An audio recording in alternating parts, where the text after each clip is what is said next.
Hello, I am going to be speaking about the teaching problem that I chose, which is applying research into practice, and it's how to make the course content more understandable to the student, which is a common problem afflicting faculty today.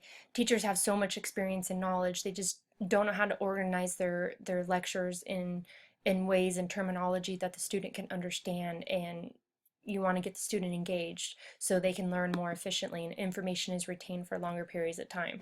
I chose to research these three technology tools: Google Docs, Clickers, and Plickers.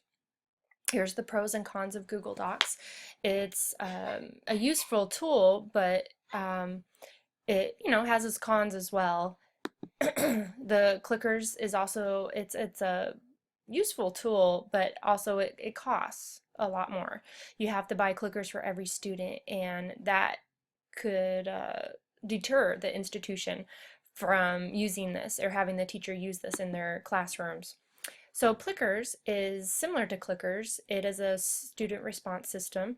It engages the students, it gets them to critically think, they can anonymously answer their questions, and requires little setup time. It's very easy to use.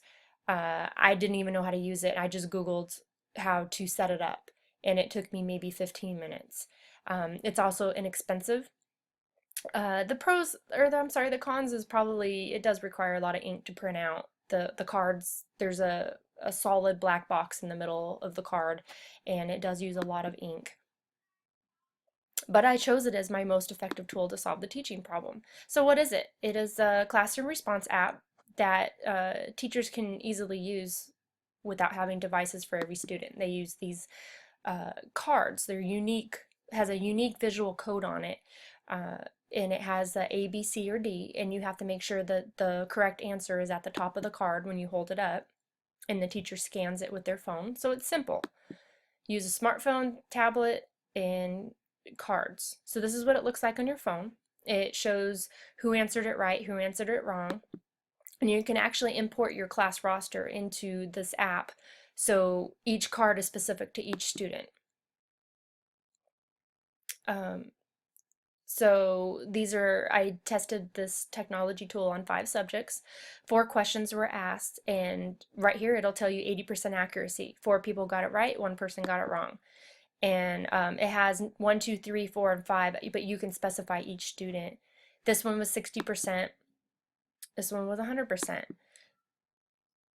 and this one's 80%. So it basically tells you who's answering it right and who's answering it wrong. So the data is easily collected, results are obtained immediately, and it's fairly inexpensive. So using class activities, student engagement equals student success. So challenges, it's going to have challenges. It's technology. So the application could fail. The smartphone or tablet could fail to scan the cards. I had a little bit of difficulty. The card had to be held up perfectly straight up and down. I had to kind of go back over it, make sure it scanned correctly. The printer could fail or run out of ink. Like I said, it uses a lot of ink. So just make sure for a backup plan, you can have an alternate printer available and have extra supplies of toner and paper so you can print out your cards, and print out your cards about a week before class instead of 30 minutes before class. And if the app fails, have the students write down their answers and then the teacher can manually input it in Excel. Yes, it's tedious, but it's a great alternative. Important rules to remember: just don't let technology take over your classroom. Make sure it has a pedagogy, and be trained on the tool before using. And always have a backup plan. And this way, the tech tool will actually be efficient in your classroom and will help your students. I just added this because 91% of teachers have access to computers in the classroom, but they lack the right level of technology. I just thought this was amazing. Here's 7 habits of the highly effective teachers who use technology. These are just the top 3.